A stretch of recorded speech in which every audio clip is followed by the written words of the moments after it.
To the elders and apostles of Good Wisdom.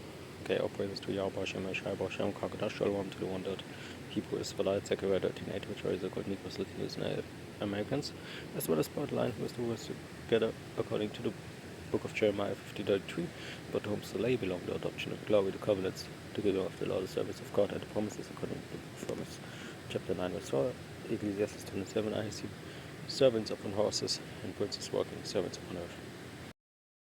Turkey refuses to ditch Russian S-400 missile system despite pressure from Washington.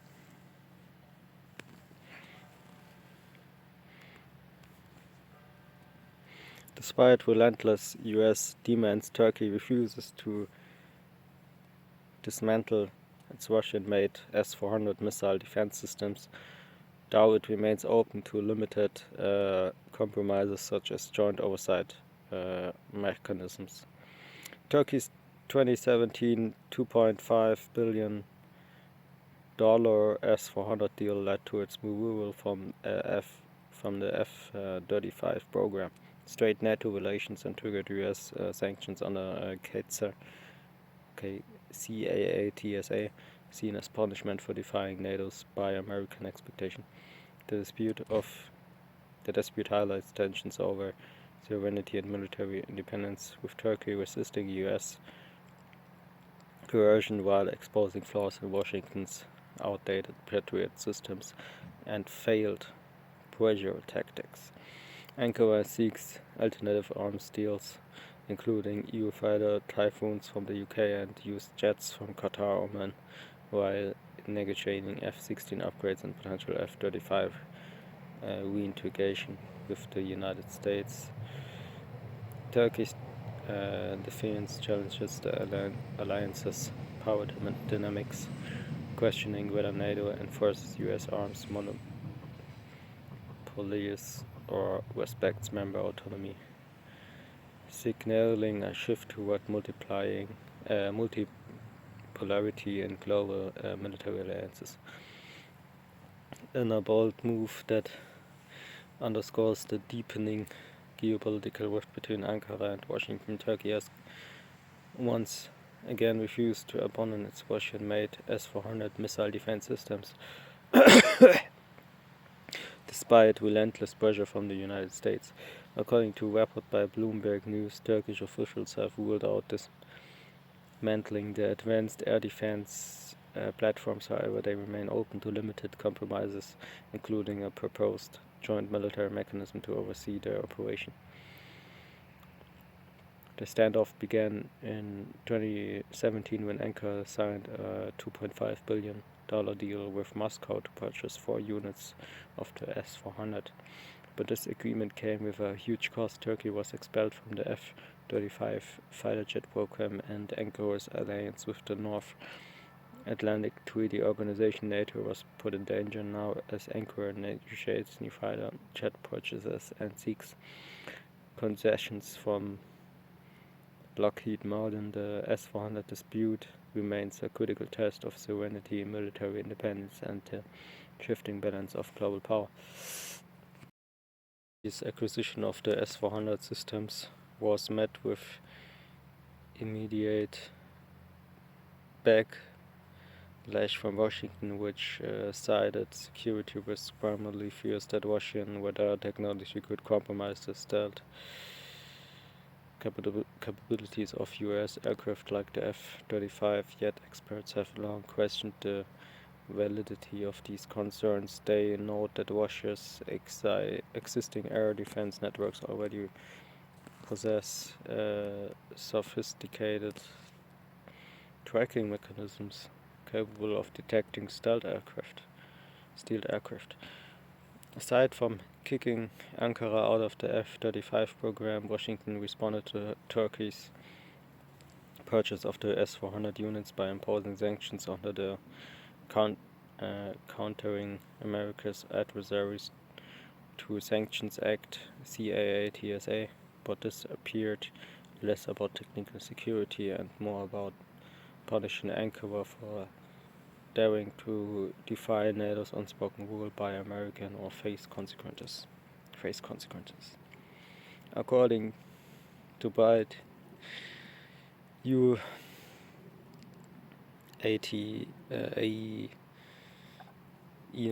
the exclusion of Turkey from the F-35 program cost America billions in lost arms sales while strengthening Russia's military influence. Turkey, refusing to bow to US pressure, proceeded undeterred, exposing Washington's failed coercion tactics and outdated Patriot systems.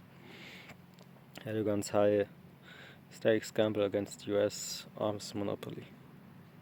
Despite the punitive measures, Turkey has held firm, refusing to surrender the S-400s while still attempting to negotiate future arms deals with Washington.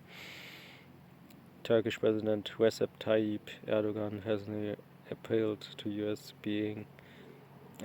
President Donald Trump during a White House meeting seeking to ease tensions and secure approval for local production of key US jet components, a move Ankara hoped would offset billions in defense expenditures.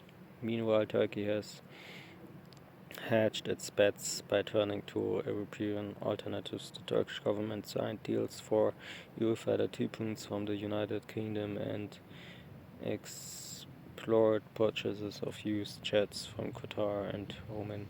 The second Trump administration's continued hardline stance against the S-400 suggests that Washington remains unwilling to tolerate any deviation from its military-industrial dominance.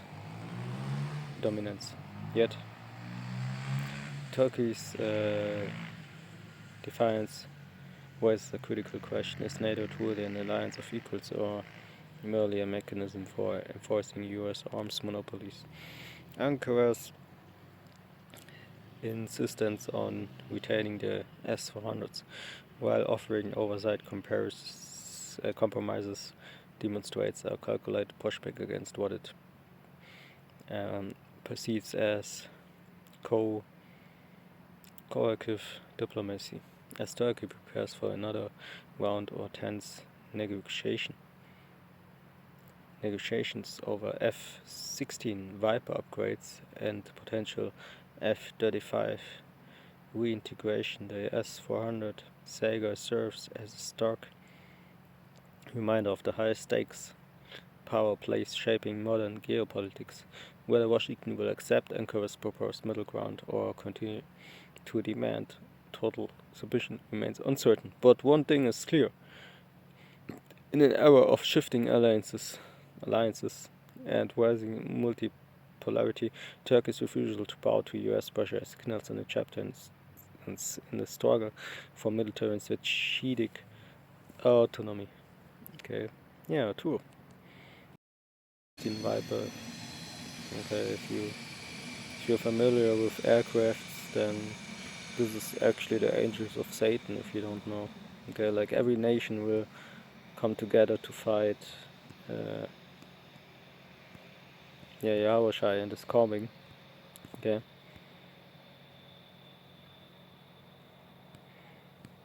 Okay, like before it, they will play like they are all against each other, right?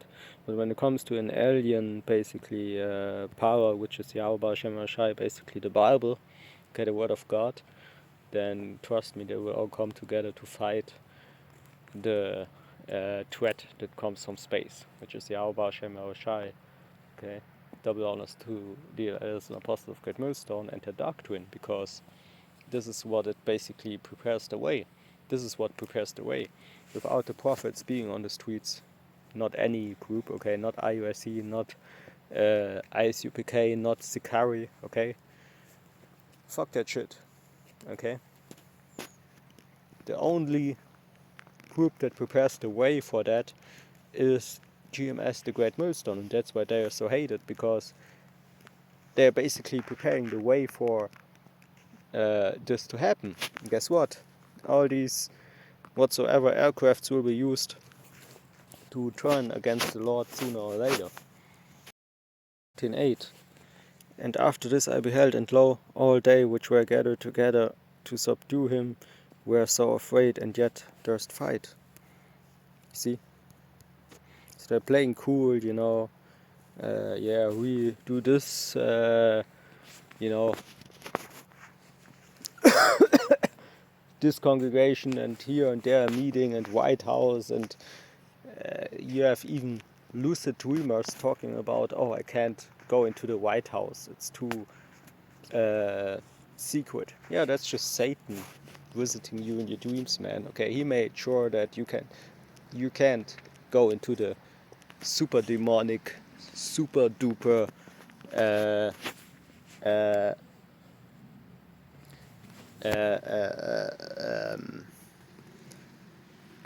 White House. Okay, super demonic White House, because it's demonically possessed, man.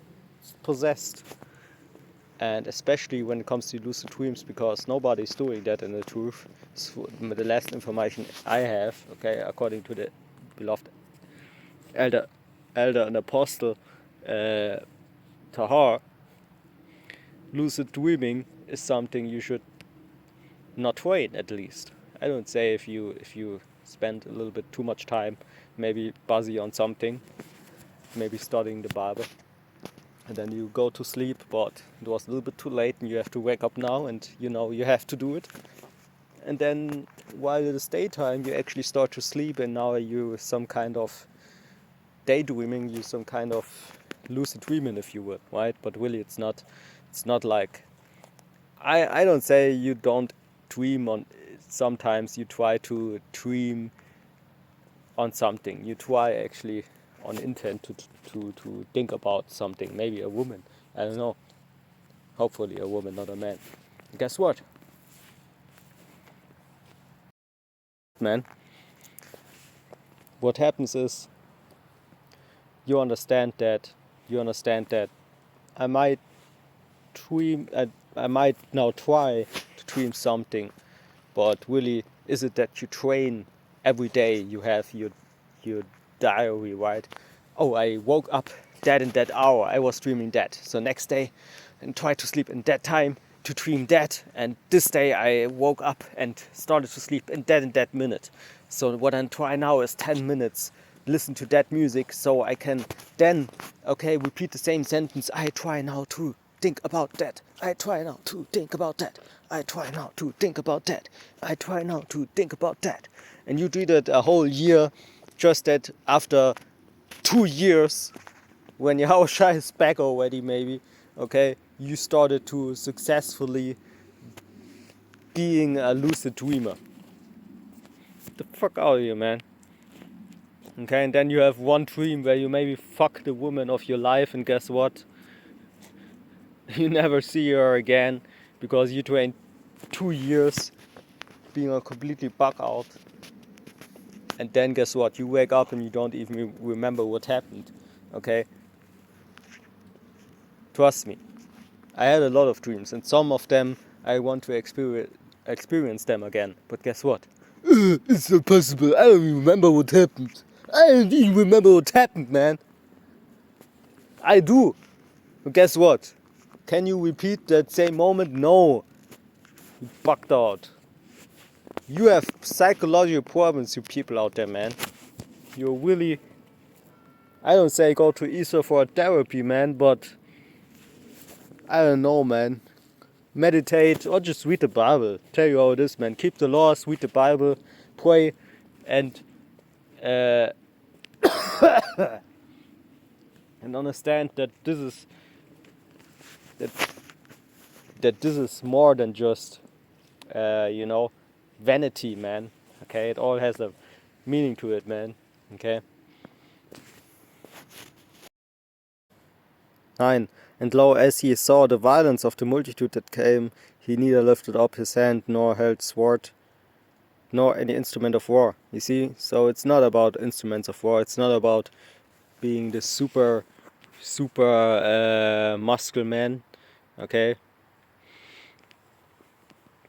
I tell you now, man, I would already have some guns at home if it is about that, but I don't.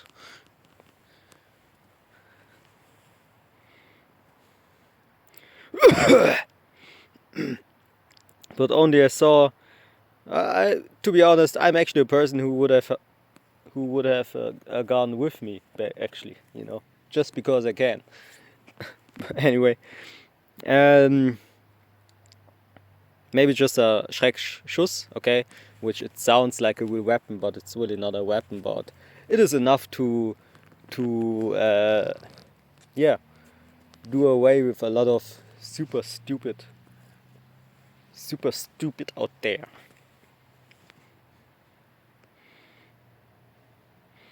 But only I saw that he sent out of his mouth as it had been a blast of fire, and out of his lips a flaming breath, and out of his tongue he cast out sparks and tempests, and they were all mixed together, the blast of fire, the flaming breath, and the great tempest, and fell with violence upon the multitude which was prepared to fight.